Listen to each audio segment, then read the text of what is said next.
Hello les petits lutins, c'est la fée Ornati. Donc aujourd'hui, de quoi va-t-on parler? Eh bien des cheveux. Sujet paradoxal quand on voit le peu de cheveux que j'ai, on peut se demander de quoi je vais parler et pourtant le sujet est vaste. Il y a beaucoup à dire, c'est un sujet que vous me réclamez depuis un moment, donc j'ai décidé d'en parler. Il y a énormément de choses à raconter sur les cheveux, on a tous notre histoire avec les cheveux et on va en parler aujourd'hui.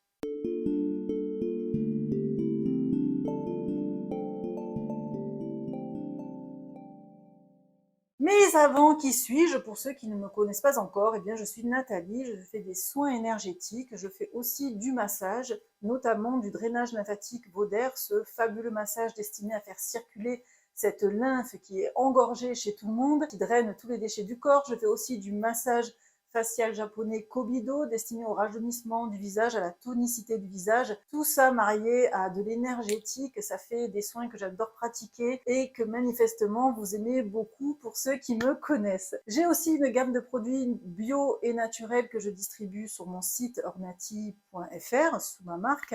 J'ai notamment du bicarbonate, de l'ortie, des eaux florales, des huiles végétales, du rassoul et d'autres petites choses. J'aurai bientôt aussi une brosse pour le brossage à sec. Je vous remercie évidemment pour vos nombreux retours, témoignages, commandes quotidiennes.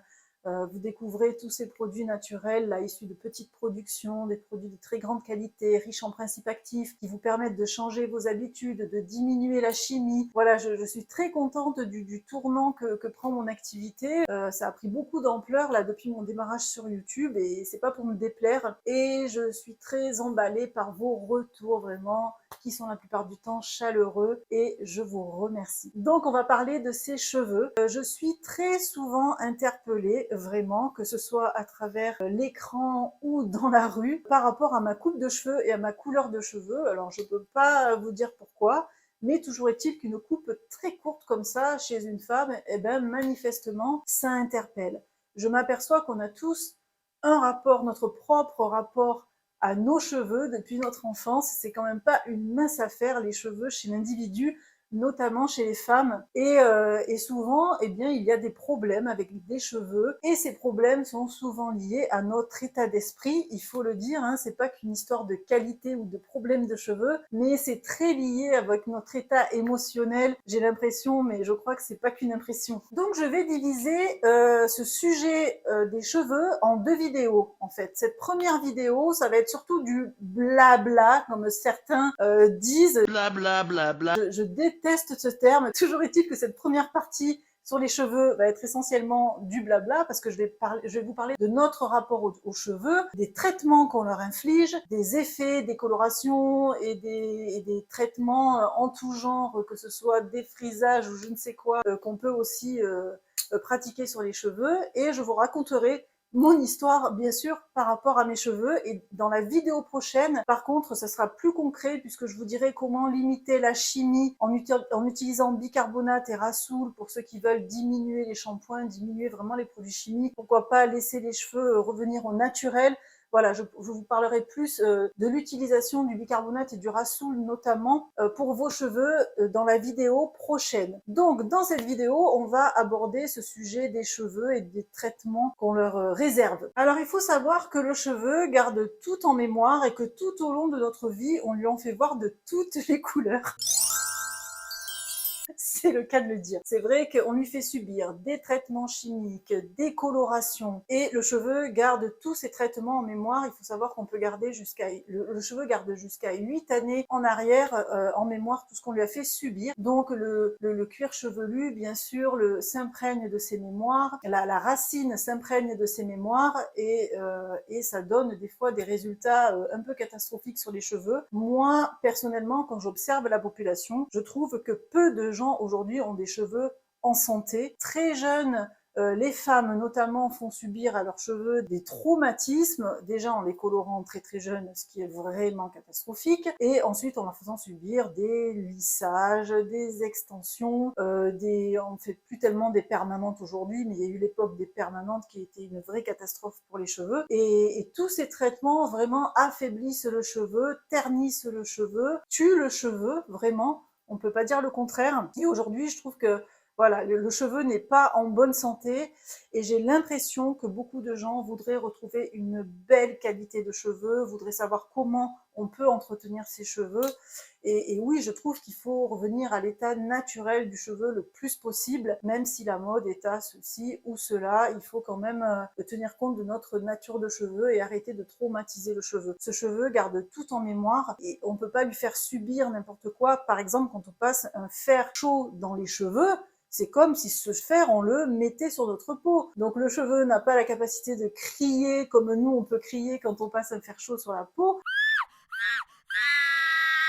Mais l'effet, il est le même. Donc le cheveu absorbe tous les polluants et ces polluants peuvent même rester des années dans les cheveux. Alors pour dire 2 mots sur les colorations chimiques, mais vous trouverez suffisamment d'informations sur le net sur les méfaits des colorations chimiques, mais en 2 mots, ces colorations chimiques, colorations pour les cheveux, contiennent de nombreux produits chimiques qui peuvent donner des allergies de contact, des démangeaisons, qui pénètrent directement dans le cuir chevelu, dans le sang, c'est toujours pareil, c'est comme les produits consommés sur la peau. Ces colorations sont vraiment très nocives parce qu'elles sont en plus répétées de façon insidieuse toutes les 3 semaines, tous les mois. Et les principes cancérigènes ou pas de ces produits pénètrent à faible dose et c'est ça qui les rend très dangereux en fait. C'est cette pénétration comme ça récurrente tous les mois qui fait que petit à petit ces produits vous en imprégnez jusqu'à ce que ça vous donne des maladies, des problèmes, des effets secondaires qu'on soupçonne parfois pas mais qui sont pourtant bien réels. Donc je vous laisse regarder sur le net les effets secondaires des colorations chimiques, qui sont nombreux, vous trouverez toutes ces infos, on va pas les développer là, c'est pas la peine, mais je crois qu'il faut quand même en avoir conscience. Alors je ne jette la pierre à personne,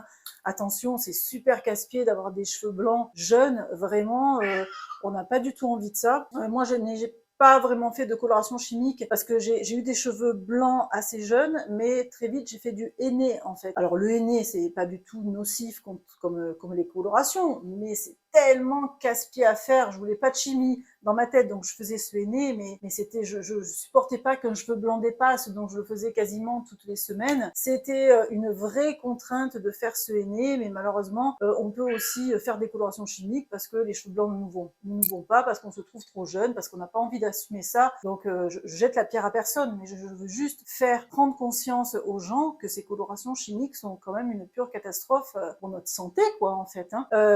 Donc ces produits pénètrent, provoquent des effets secondaires. Aujourd'hui, on a beaucoup de problèmes de pellicule, de cuir chevelu qui démange. C'est souvent lié au traitement qu'on inflige aux cheveux, pas que les colorations. Alors, les colorations sont incriminées parce qu'elles comprennent vraiment de nombreux produits chimiques. Depuis quelques années, ils ont essayé d'alléger ces compositions très toxiques, mais malgré tout, il y en a encore pas mal. Après, on a les colorations végétales qui sont mieux que des colorations classiques très chimiques, mais qui malgré tout contiennent aussi des produits pas très catholiques.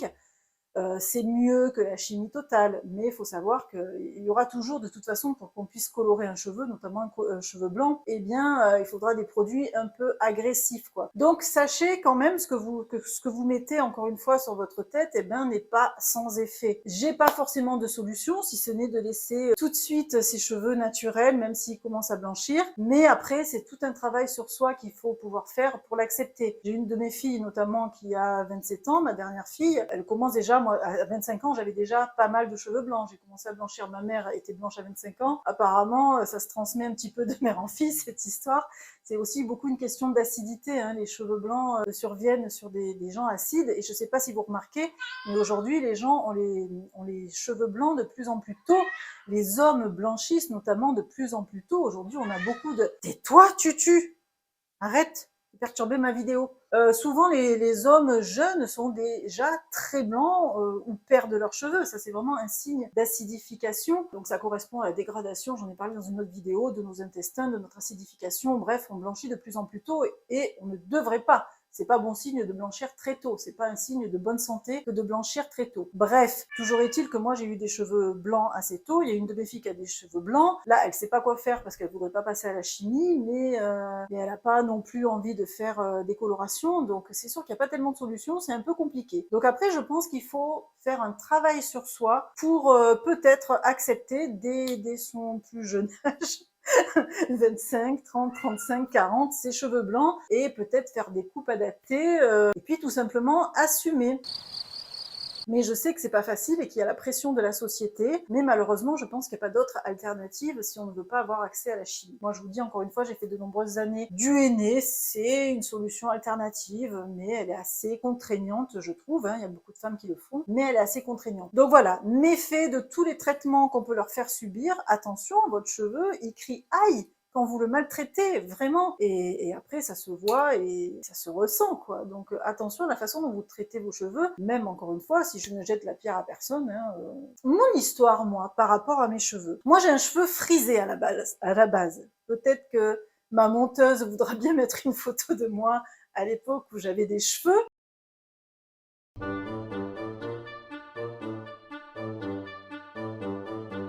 C'était boule disco, on est frisé, on est quasiment tous frisés dans la famille, on a des cheveux frisés. Ma mère était frisée, ma soeur est frisée, mes filles, j'ai une de mes filles qui est frisée et qui se lisse les cheveux à mon grand désarroi, une autre qui a les cheveux souples, enfin on est plutôt une famille de frisés. Donc moi j'avais les cheveux boule disco, hein, quand j'étais tout le temps où j'avais des cheveux, mais c'était pas la jolie frisette hyper bien répartie, où on peut faire comme ça, on a les cheveux qui bougent comme ça, non, c'était des cheveux un peu crépus sur le dessus, avec des anglaises là, enfin une frisure mal répartie et du cheveu incoiffable. J'ai galéré toute ma vie avec mes cheveux frisés, vraiment. Voilà, chacun vraiment a son histoire avec ses cheveux. Je sais pas si vous avez remarqué, mais on n'est jamais content de la qualité de ses cheveux. Moi, si, aujourd'hui, je suis ravie de ma coupe de cheveux et de mes cheveux, mais il a fallu attendre combien d'années pour ça? Mais si vous regardez bien, les femmes, notamment, ne sont jamais contentes de la qualité de leurs cheveux. Elles ont les cheveux frisés, elles voudraient avoir les cheveux raides. Elles ont les cheveux raides, elles voudraient avoir les cheveux frisés.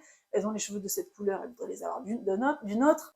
C'est vrai que notre rapport aux cheveux, il est quand même particulier. Et moi, ce qui m'a beaucoup interpellée, c'est que, je vous parle de ma fille, parce que c'est quand même assez typique, qui a son cheveu frisé. Et moi, c'est moi qui coupais les cheveux à mes enfants quand ils étaient petits. Et ils n'avaient pas les cheveux jusqu'aux fesses. Hein. J'avais pas le temps d'entretenir sur 3 petits enfants des cheveux très longs. Donc, je leur coupais les cheveux, je faisais plutôt des carrés, tout ça. Et on n'a pas, dans la famille, les cheveux, on n'est pas des chevelus avec des grosses tignages, des cheveux qui poussent très vite. Non, on n'a pas cette qualité de cheveux-là dans la famille. Et donc, aujourd'hui, elle voudrait avoir les cheveux très longs, mais elle n'a pas les cheveux pour. Elle a un cheveu frisé. Le cheveu frisé, il pousse pas, enfin les nôtres en tout cas, il pousse pas très vite, on n'a pas une grande quantité de cheveux. Et aujourd'hui encore, elle voudrait avoir les cheveux très longs, mais c'est pas possible. Et elle m'a fait une réflexion il y a quelques temps, en me disant, mais c'est de ta faute, parce que quand j'étais petite, tu m'as jamais laissé pousser les cheveux, donc aujourd'hui, je n'arrive pas à avoir les cheveux longs.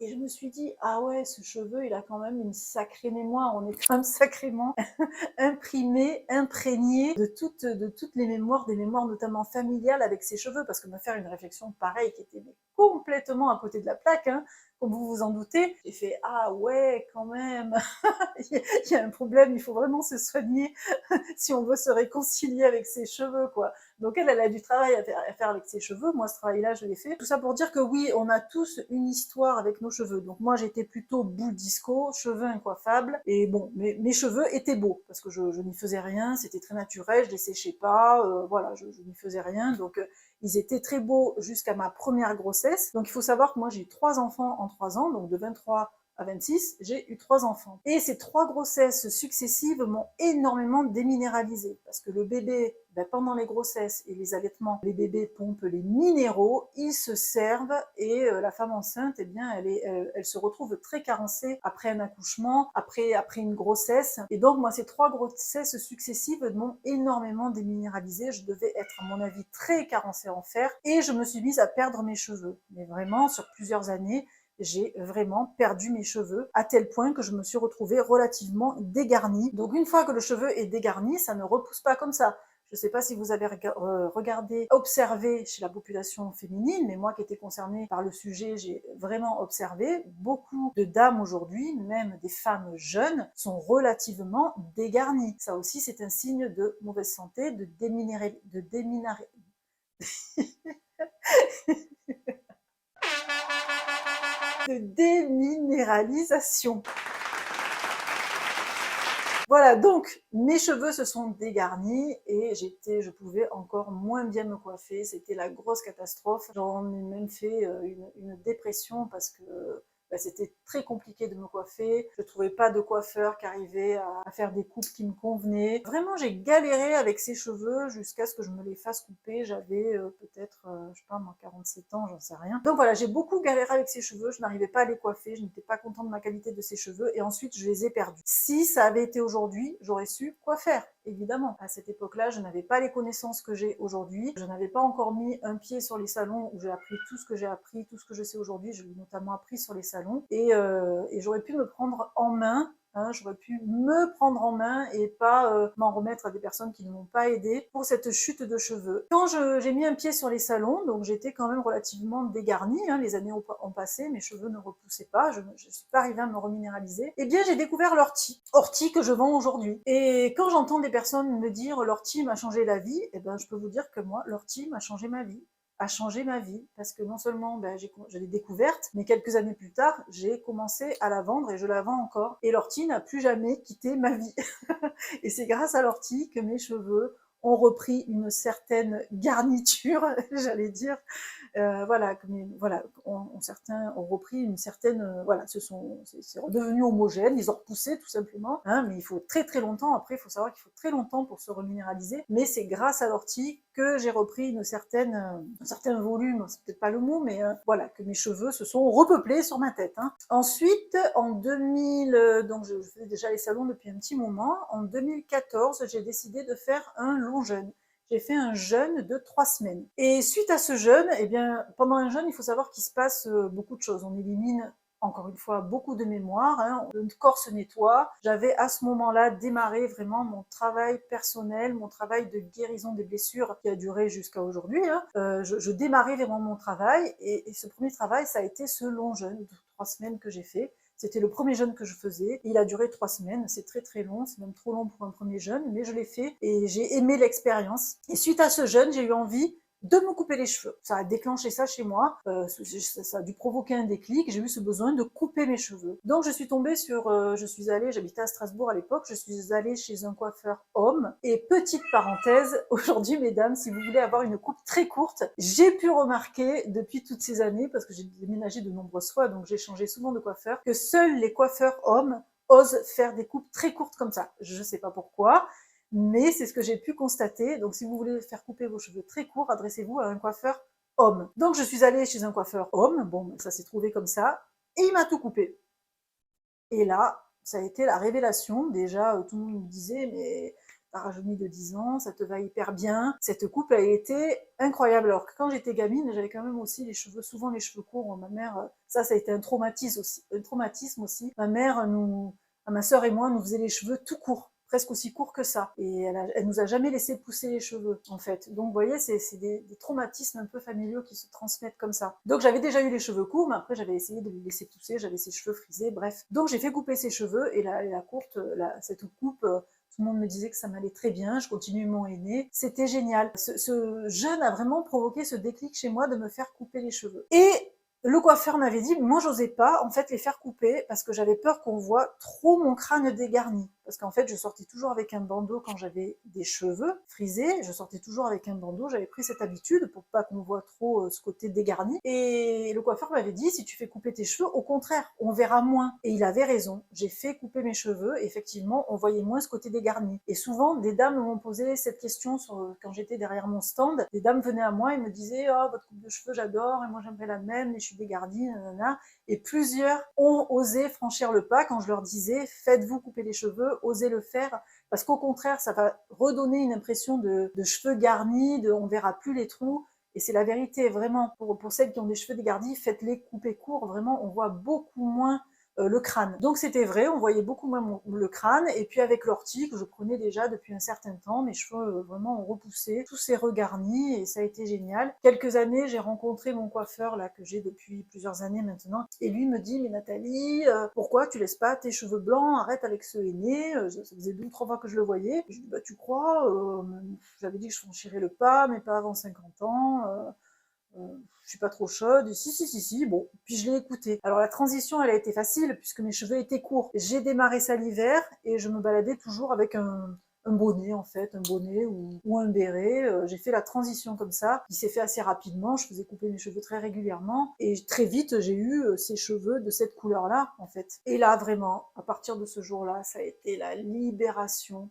totale. Depuis ce jour, je suis complètement réconciliée avec mes cheveux. J'ai plus d'entretien à faire si ce n'est la coupe. J'ai jamais eu autant de commentaires sur mon physique, sur ma coupe de cheveux, sur ma couleur de cheveux que depuis qu'ils sont blancs.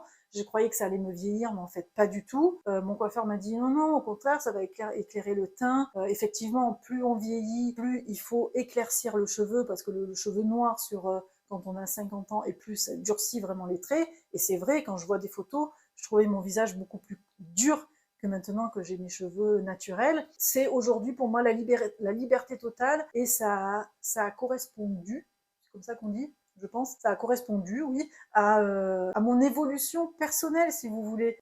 Aujourd'hui, je suis bien, je suis alignée, je suis voilà, bien dans mes baskets, et vraiment, ma coupe de cheveux me correspond parfaitement. Et du coup, les gens m'interpellent, viennent à moi, je veux la même coupe de cheveux que mais je vous jure que c'est vrai, hein, supermarché ou n'importe où, des fois, des gens foncent sur moi pour me dire « je veux la même coupe de cheveux que vous, où est-ce que vous êtes allé, mais moi j'ai peur que ça m'aille pas, et vos cheveux, mais vous les colorez, c'est trop beau cette couleur, non, je les colore pas du tout, ils sont comme ça, poivre à sel ». C'est pour dire qu'une fois qu'on a fait ces guérisons, qu'on est aligné, qu'on est assumé, en fait, vous pouvez faire tout ce que vous voulez. Et la coupe, de toute façon, après, peut-être que ça va pas à tout le monde, hein, ça, je vais pas dire le contraire. Mais vous pouvez faire tout ce que vous voulez avec vos cheveux et les assumer tels qu'ils sont. C'est ce que je veux vous dire, et ça fait un peu écho à la vidéo que j'ai faite sur le port du soutien-gorge, à la vidéo intitulée Libérer les nénés, que vous avez bien aimé. Aujourd'hui, si vous n'avez plus envie de porter de soutien-gorge et que vous avez envie de sortir dans la rue sans soutien-gorge, eh bien faites-le. Et plein de dames, après la vidéo, m'ont dit « oh, ça y est, j'ai osé, je suis trop contente, merci d'avoir fait cette vidéo ». Et pour les cheveux, c'est pareil. Moi, les dames qui ont osé couper et osé laisser la couleur comme ça, je me souviens d'une cliente qui était venue sur un stand, qui était en chimiothérapie, ses cheveux, ils étaient tout clairsemés, ils étaient filasses, ils étaient un peu comme ça, et vas-y, fais-toi couper les cheveux, fonce, n'hésite pas. Aujourd'hui, elle m'avait envoyé des photos, après j'avais été touchée. Elle avait fait couper ses cheveux courts comme moi, elle les avait laissés blancs, et elle est magnifique aujourd'hui, avec sa coupe courte et blanche. Voilà, encore une fois, voilà, c'est tout un travail sur soi qui fait qu'aujourd'hui on peut assumer nos cheveux naturels, les faire couper si on a envie de les faire couper, et arrêter de les maltraiter. En fait, tout au long de notre vie, souvent, à cause de nos blessures, on se maltraite, et on maltraite nos cheveux. Moi, je le vois et le vis vraiment comme ça. Et je vois mon entourage autour de moi, les gens maltraitent leurs cheveux, comme ils maltraitent leur corps, comme ils se maltraitent. Bon, là, je pars un peu je grimpe un peu, mais ce cheminement, il faut le faire quand même par rapport à notre rapport aux cheveux. Et si on veut se réconcilier avec nos cheveux, parce que beaucoup de femmes ne sont pas réconciliées avec leurs cheveux. Voilà ce que je voulais vous dire. Osez. Réconciliez-vous, assumez, si vous avez envie d'avoir une coupe très courte, faites-la. De toute façon, un cheveu, ça repousse. Au pire, si vous trouvez que ça vous va pas ou que vous ne l'assumez pas, les cheveux, ça repousse. Si vous voulez laisser vos cheveux grisonnants, faites-le. Alors, la transition, elle n'est pas confortable, j'en conviens, mais il y a la solution du bandeau, il y a la solution du bonnet, du béret. Faites ça en hiver, ça sera plus confortable. Oui, ce que je voulais préciser, c'est que quand on a les cheveux gris, à mon avis, il faut quand même être très attentif à sa coupe de cheveux, et il faut vraiment entretenir sa coupe de cheveux. Parce qu'on va pas nier des cheveux gris-blanc avec une coupe négligée trop longue, c'est mémérisant. On va pas dire le contraire. Donc moi je crois que le plus important quand on veut laisser ses cheveux gris, ses cheveux naturels, c'est d'avoir une bonne coupe. Vraiment, ça c'est important. Mais en même temps, quand on fait plus de couleurs, quand on achète plus de 36 produits dans les cheveux, juste s'occuper de sa coupe de cheveux, ma foi, ça coûte pas si cher. Quand j'entends les sommes que dépensent les dames chez le coiffeur, des fois ça me fait très très peur, quoi. Parce que moi je dépense rien à côté. Donc voilà, c'était un sujet de réconciliez-vous avec vos cheveux. Dans le prochain, je ferai un sujet sur l'entretien des cheveux avec le bicarbonate et le rassoul, parce que toute cette chimie, elle reste dans les cheveux, et souvent il faut un gros décrassage avant de retrouver l'état naturel du cheveu, de retrouver un pH équilibré, de retrouver sa vraie nature de cheveux. Il faut vraiment un gros décrassage du cheveu. Si vous voulez vraiment tout arrêter la chimie, passer à autre chose, il faut un gros décrassage du cheveu, et le bicarbonate et le rassoul permettent ça. Je vous donnerai des petites recettes, vraiment, si vous voulez franchir le pas. Et puis, même sans franchir le pas, je veux dire, si vous voulez entretenir d'une autre façon vos cheveux, eh bien, il y a plein de recettes. Sachez aussi que je suis en train d'écrire un petit livre de 50 recettes naturel et simple. J'insiste, 136 000 ingrédients. Je suis en train d'écrire un petit livre, un e-book qui sera sur mon site. Voilà, sur comment entretenir sa peau, ses cheveux, avec des produits simples et naturels. Alors avec les produits de base que je propose sur mon site, bicarbonate, rassoul, eau florale, huile végétale. Les recettes vont tourner autour de ça, avec simplement quelques ingrédients supplémentaires qu'on peut avoir à la cuisine, du miel, du marc de café, de l'aloe vera, du beurre de karité par exemple. Voilà, je suis en train d'écrire ce livre en ce moment, j'ai hâte de le proposer. Bon, c'est du travail, hein, ça va peut-être pas sortir tout de suite, c'est beaucoup de travail. Voilà, je vous remercie encore pour nos échanges. Si vous avez aimé cette vidéo, mettez un pouce, partagez-la. Merci pour les nouveaux venus, merci pour vous qui êtes là depuis le début, et puis à très vite. La prochaine fois on parle de petites recettes cheveux. À très vite mes petits lutins.